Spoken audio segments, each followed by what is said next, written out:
It was Dylan Cease Day for the White Sox. A little bit of an odd line that he finishes with here, Besnick. It's 5 innings, 3 hits, 3 runs allowed, but only one of them earned, 2 walks, and 6 strikeouts. How was he able to navigate around the defense that was subpar behind him?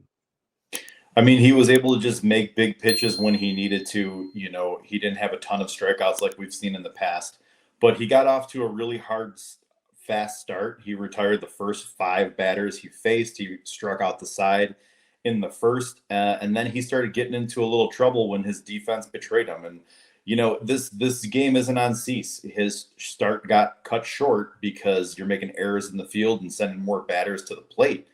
So you can't expect, as good as he is, you can't expect him to go out there every single day and be perfect. His teammates are going to have to come through and pick him up a little bit.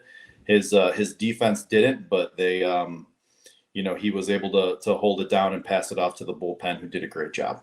Yeah, right. You're talking about with CC had to go 99 pitches through those 5 innings. So obviously, you'd like, as a trend, you'd like to see White Sox starters be able to ride a little bit deeper into games. But man, what he's able to do with his devastating stuff, and even when it's not completely on, it's still pretty damn unhittable. Is kind of my takeaway whenever I watch him pitch. Oh, he's so impressive, and he has grown into a bona fide ace. So let's talk a little bit about some of these issues here in the field, though, behind him that plagued him, Besnick. And we had multiple, our guy Tony likes to call it, little league bullshit. Multiple occurrences. You got run scoring on Alberto's error in the third. You've got the sloppy failed double play in the fourth that opens the door for Twins to strike back after the Sox had taken the lead. You've got Gavin Sheets going Buckner down the line there. What was going on? What was up with the infielders? I know a few backups in there, but man, that's a tough showing. Yeah, I mean, it's a day like today where you really miss Yohan Moncada's glove, because what he gives you at the plate is you kind of get what you get if you get anything at all. But you always know that he's a stalwart out there at third. So you kind of missed him out there because, he probably makes those plays. But Elvis Andrus, his error, the ball that he booted, let Nick Gordon get on base.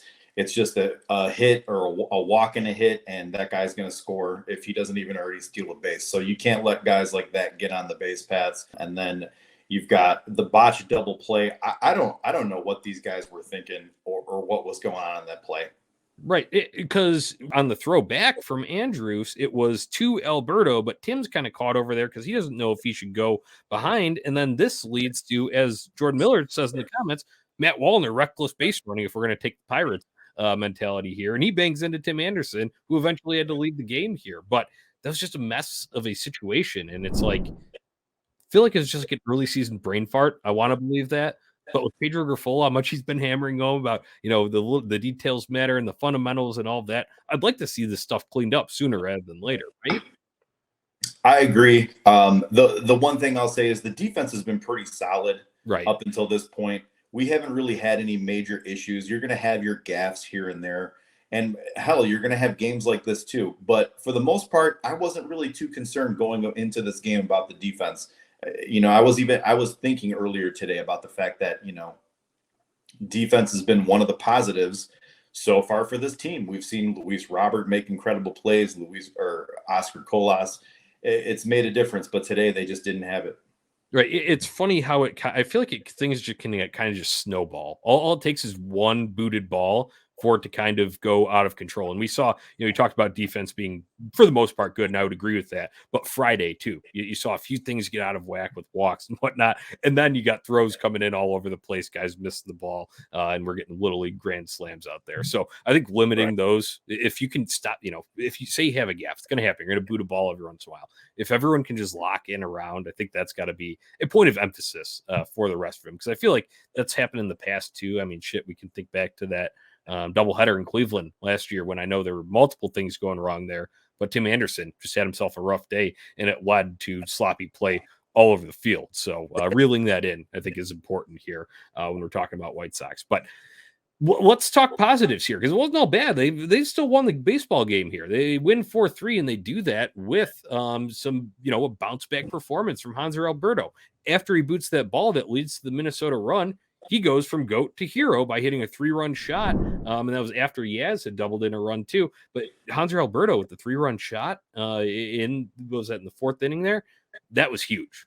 That was huge. And one of my favorite baseball quotes is from Earl Weaver. And he said, "Nobody wants to hear it because it's boring, but winning comes down to fundamentals, good pitching, and 3-run homer." We didn't have the fundamentals Yeah. today, but we got the 3-run homer and we got the pitching that was good enough. So we got 2 out of the 3, and that worked out. But yeah, I mean, he's responsible for 3 of our runs and 2 of theirs. So all things considered, it was a positive out of Hanser there in his second start this year. Right. So Yeah. Yeah. I like seeing that because this is a guy that you know thought maybe I think some of the kind of aura around him, right, from spring training and stuff is okay. Well, he ripped up the Cactus League. Can this carry over? Is this legit or is this just a bench piece? And he showed today that he can step up in a big situation. So that was big. And man, you talk about the 3-run home run. I know that some people would like the White Sox to start hitting for a little more power. I think they've done it in some spurts, right? You had a yep. multi home run game down in Houston. They've done it where, over stretches of a couple of days where they string together some home runs, but they've been hitting doubles here, but hitting the 3-run home run, like you said, it matters a lot, but getting guys on base, even though they lost that game Friday, I like that they got guys on base before they hit home runs. And it becomes such a momentum shifter in a game. Because you saw Kenta Maeda doing all his tennis grunting out there. He wasn't too pleased.